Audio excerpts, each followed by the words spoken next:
Well, welcome to the farm. My name's Ben Van Rokel. I am a 29-year-old second-generation farmer. We farm down in southern Iowa. I run a YouTube channel called the IowANFarmer. I farm with my father and our hired hand, Andrew. My name's Scott Van Rokel, and where we're at is down in south central Iowa by a little town called Plano. My name's Andrew Hancox, and I work for Scott and Ben, the IowANFarmer. And this will be my third harvest with them. I started 3 years ago in the spring, actually, but anything from tillage to running the grain cart, driving the semis. On the farm, we have a 24-row 3800 corn planter. We plant corn with it. We also have a 12-24 split row planter. It's a 3600 model. The cart behind us is the 1421 that we are demoing with Kinze this year for the YouTube channel. We have also a 1040 grain cart, row crop, and then on top of that we have a Kinze repowered 8630, and I actually have a 1500 cultivator sitting in the tree line. This is an F1 car. The 1040 is probably your Ford Taurus. It's so Better than a Taurus. Okay, it's a very nice Ford Taurus, but so. Okay, they're both Corvettes. This just happens to be the new Corvette, and that one's maybe the little older generation Corvette.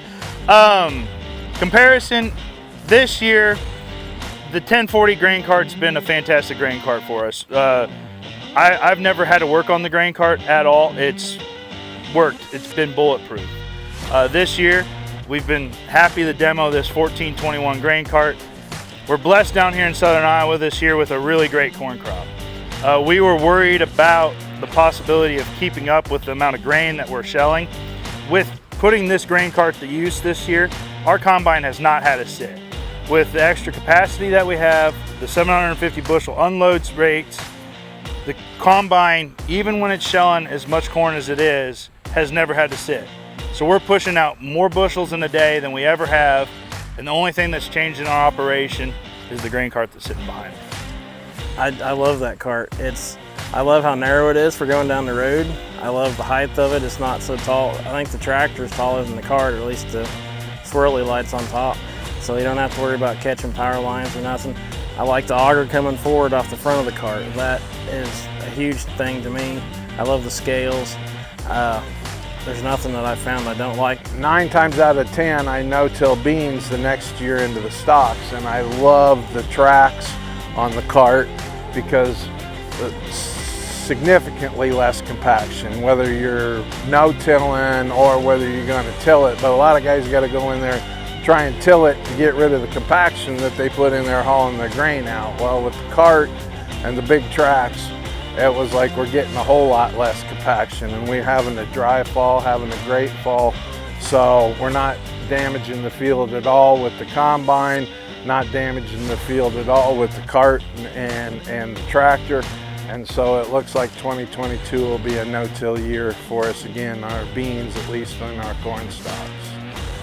So, and the scale's neat too, because it's always been, that looks about right. Now with the scale, we can measure what we're putting on our semis, because we know what our semis weigh empty, and you just got to put the corresponding amount of grain right off the scale in the semi, and then you wouldn't have to fib to the DOT boy. It was like, yeah, I do what I had on.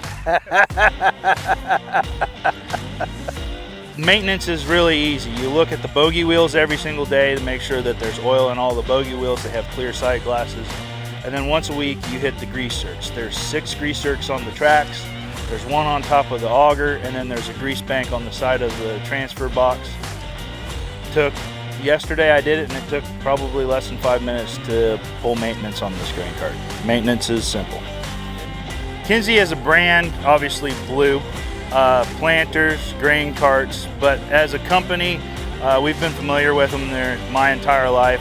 Used to drive by it all the time on Interstate 80 going past Williamsburg. Got to see the plant grow over the years, but as I got to use the products during my farming career, we learned that Kinze is a family-owned company, a very innovative company. The owners are farmers. They put their customers first. So when I think Kinze, I think of top of the line equipment that comes from an independent company.